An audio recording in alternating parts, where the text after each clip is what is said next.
Over to you, good. Thank you, Sean, and thank you for pointing out the colour of my walls. We are not in an international house school, we are in my flat. I am fully indoctrinated or institutionalised, if you would, into the IH world. So today we're going to be looking at helping the aged. Some of you may recognise this as a title to a pulp song or as a charity shop in the UK.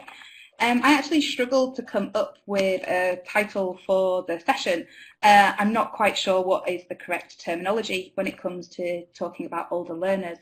One of my favourite other ones was ESP, OAP. What do we call our older learners? Do we call them OAPs? Do we call them students in their golden years? Are they the elderly? Are they senior learners? Or are they geriatrics, sorry, and experienced, mature, some less young? Some lovely ideas from you guys there. Um, I tend to call them oldies, very much with affection, but perhaps not the most politically correct term. But they're oldies to me because they are some of my favourite students. They're really diligent, they're really dedicated to their studies, and it's quite inspirational when you see older learners doing something really out of their comfort zone and stepping into the world of language learning. So I thought I would show you a picture of me and some of my beginner students. So this is a beginner class, and in this class there are a high proportion of what I would call oldies. Take a look at the picture. How many older learners can you see in the picture? Please don't include myself.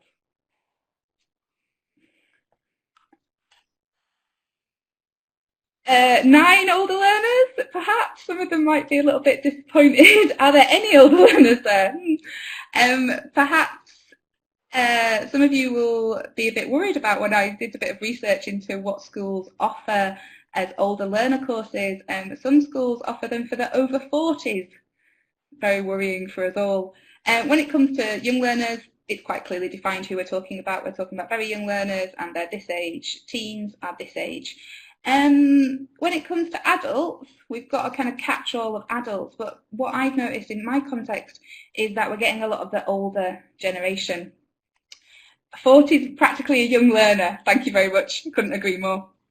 Um, in all classes, you obviously get differences with individuals. So you might have a 60-year-old who presents them more like a 30-year-old as a learner, and you might get a 60-year-old who presents as a much older learner.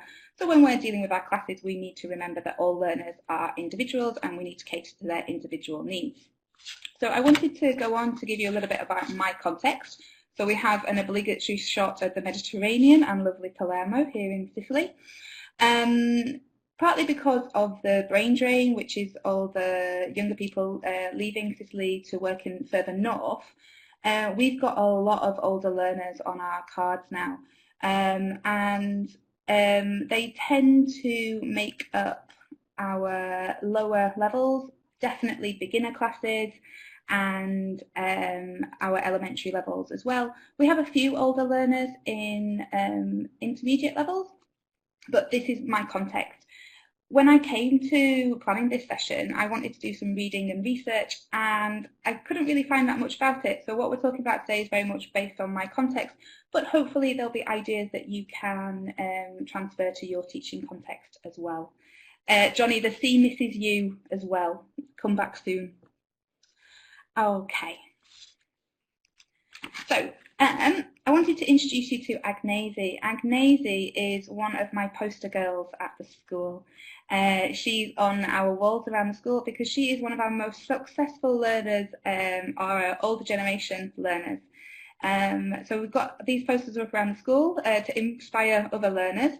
And Agnese moved from an absolute beginner, level 0, up until a strong intermediate level learner, and she's very successful in her language learning. So I wanted to take a look at her profile to have a think about why she is so successful in her language learning. So we can see that she's retired, so she's got more time on her hands. You can see that she's got a real reason to learn English. Her daughter works for NASA in Washington, and she's recently had a granddaughter, and she needs to look after her granddaughter when she goes and visits.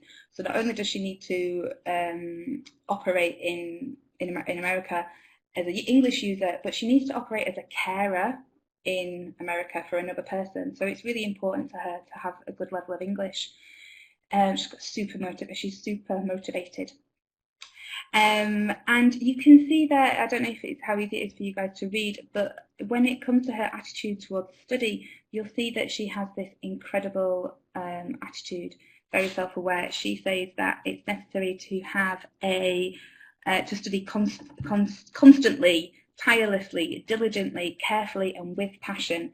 Can you imagine if all our learners were this motivated? She has this great attitude to learning, and she's very much an inspiration to me. And Johnny was one of her previous teachers who's in the chat box there as well. And we've all got, she's a great student to have. And we're very lucky, we've got lots of learners like this. So I wanted you to think about what are the reasons why older people decide to start studying a language, and perhaps a new language, or returning to a language that they've previously studied.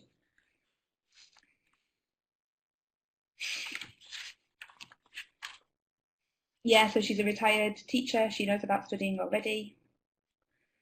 For travelling abroad, definitely. Yeah, that's common for lots of people. They've got more time. Yeah, they don't want to stop learning. Yeah. So I'll just move on and give you some of my reasons, but please don't stop talking in the box. Definitely socialising. Yeah. Children moving abroad is definitely a big one for us here in Palermo. They need to communicate when visiting family. And the grandchildren are growing up in different linguistic environments as well, and they may not be using their L1 in that new environment. Retirement gives you more time and you want to keep busy. Travel, as we said, it may be something they've always wanted to do on their bucket list, so to speak. Maybe to meet new people, socialisation, like you said. And maybe for cultural or intellectual purposes, which is very much suitable for our Italian learners. They're very motivated by aspects of culture. This is a very interesting one. I've had a few students who have been sent to me as a doctor's recommendation to keep the brain active. So we should be now prescribed by the doctors, which I think is a great idea.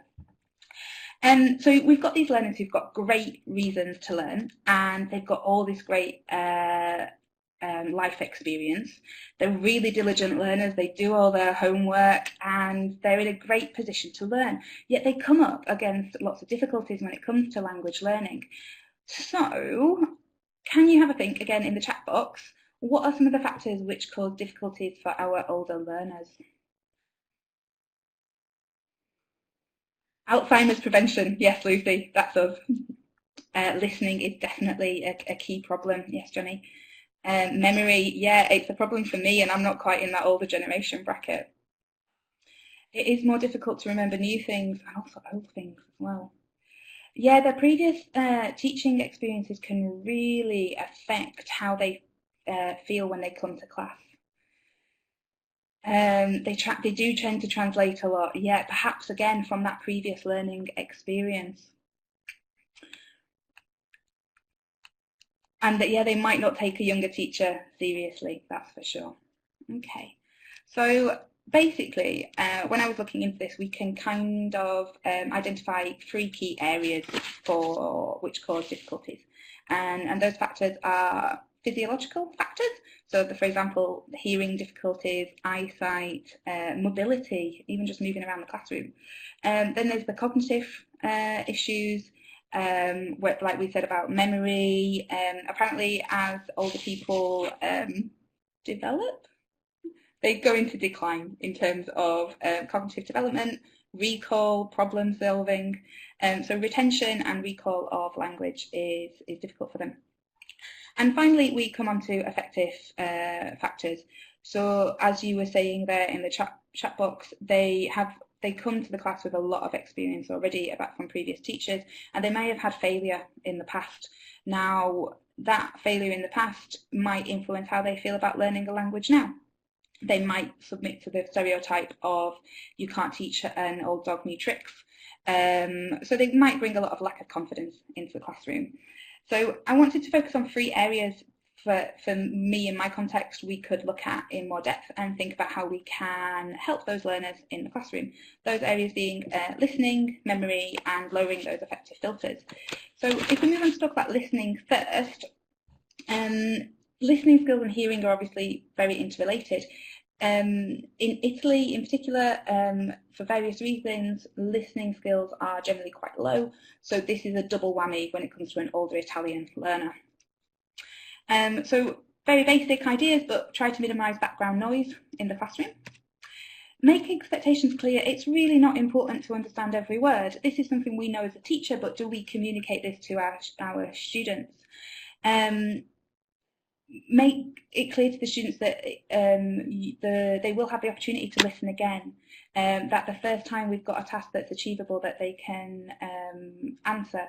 And if you want them to understand every word, they will have an opportunity to understand every word. Let them in on the secrets of your teaching. In my classroom, there's often a, what's the word? A slogan for the classroom, that's not the word. But we're often, before we do listening, the first instruction is don't panic.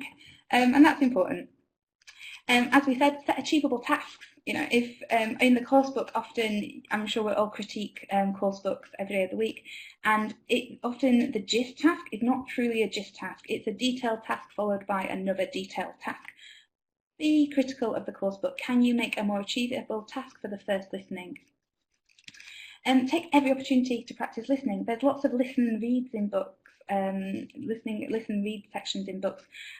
We can easily adapt these to just be listening only. We could do more live listenings in the classroom as well.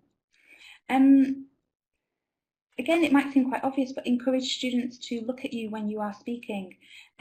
We all know the old adage that only 7% of communication is actually words. So if students look up and listen to you that way and listen with their eyes, they'll pick up on a lot more as well.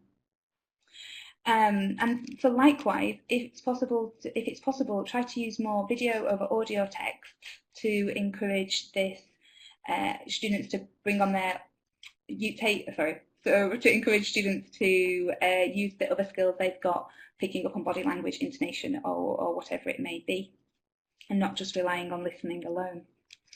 And encourage lots of extensive listening practice outside of the classroom as well.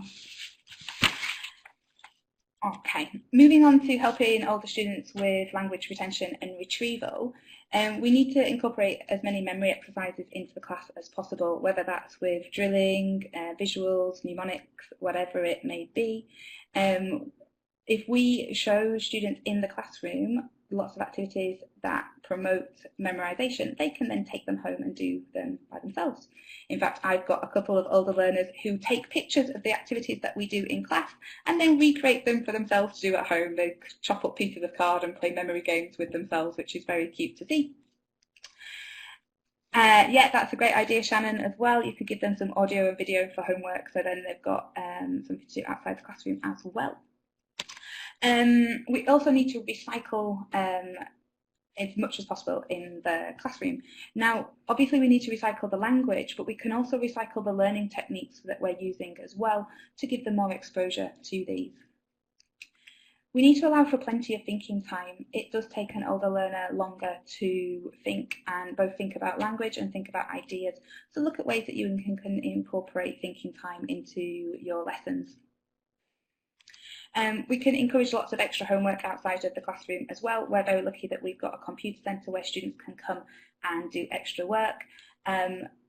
We can teach them how to use Quizlet or whatever it may be, like Alexis was talking about before. It might be difficult the first time, but they're not incapable of learning, so we should encourage them to use this.